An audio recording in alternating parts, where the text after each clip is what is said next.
Thank you. So I will talk about the pedicle subtraction osteotomy, its history, and the different modifications that were described during the past 10 or 15 years. So actually, it started in 1985 when the first paper about real pedicle subtraction osteotomy was described by Ivan Thomason in Denmark. And so he described the technique like we know it today. So these are pictures from his own paper. And I discovered actually when I review his paper that he started his technique in 1955. So he waited 30 years before publishing it. So his paper, his famous paper, was first cited, for the first time by Bradford in 1987.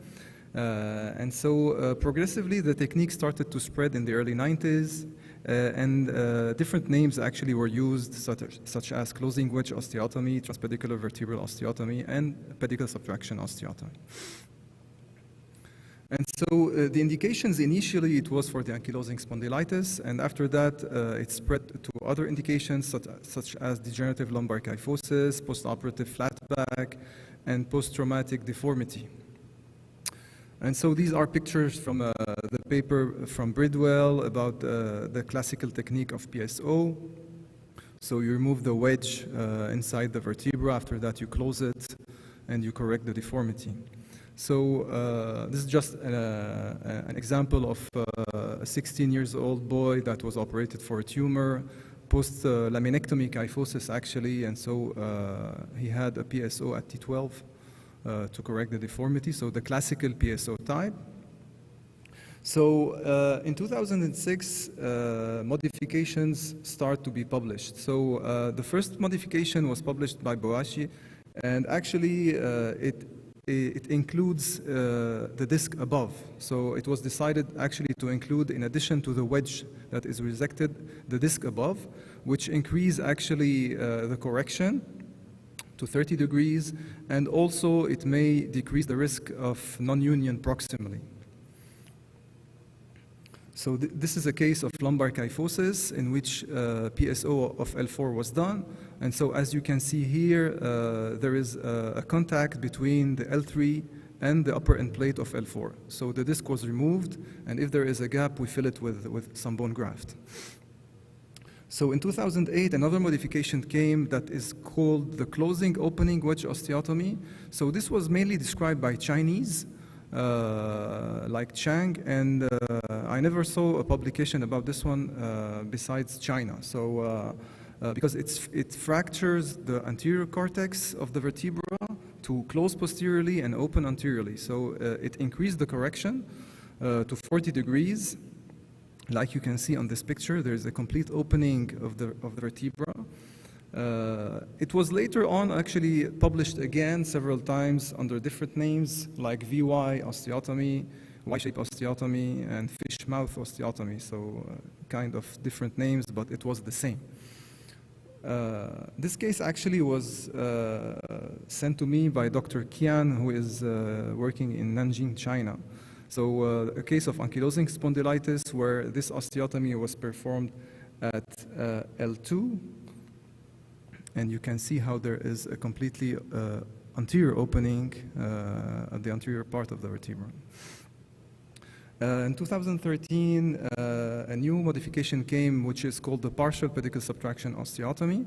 So it actually preserved the lower third of the pedicle. So when you do it, instead of removing the whole pedicle, you preserve the lower part of the pedicle. So the correction is less than usual. It's around 20 degrees.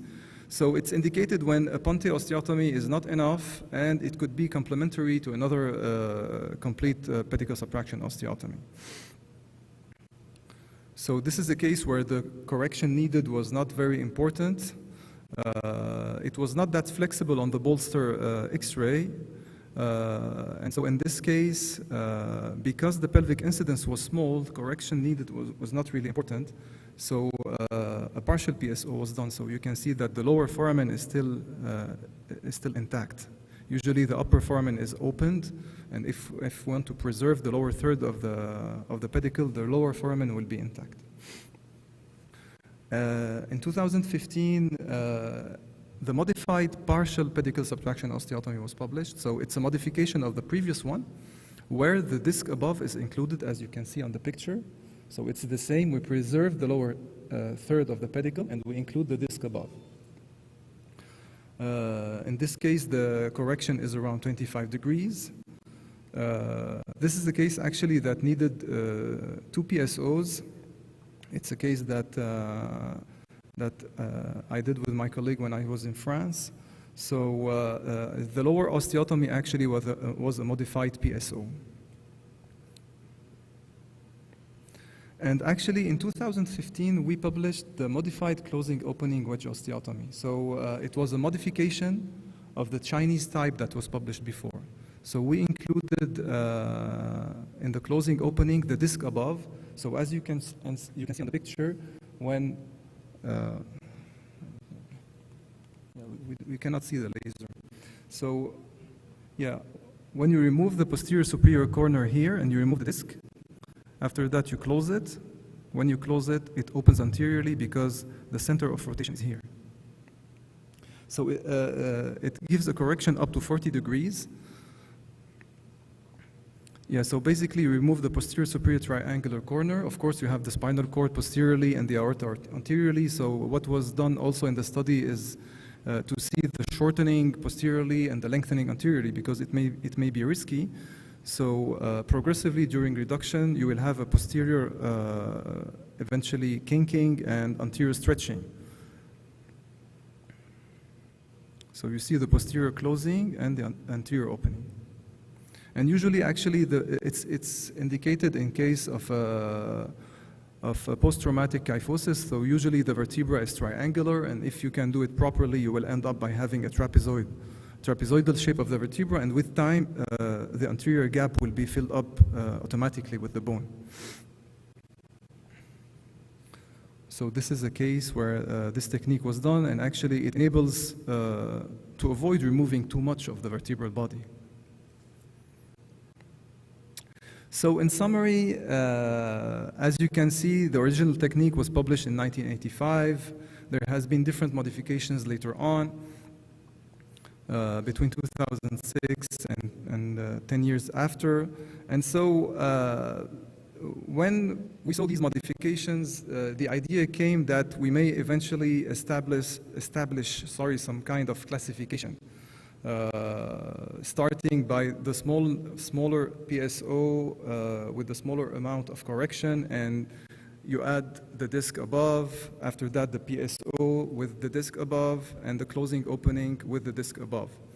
And so similarly to the known Schwab classification for osteotomies, where they described from removing just the inferior facet until the reduction of 2 vertebrae, we are currently working about establishing classification just for PSOs.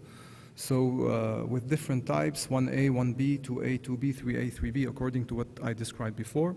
And so an inter and intra-observer reliability study is being conducted with the hope that this classification may help the surgeon in his decisions later on, because the take-home message actually is that when you have a deformity, you have different types of osteotomy, like the Ponte, VCR, or PSO, but it's also good to know that between the Ponte and the VCR, you have at least 6 types of different corrections that you may use according to your pathology. Thank you.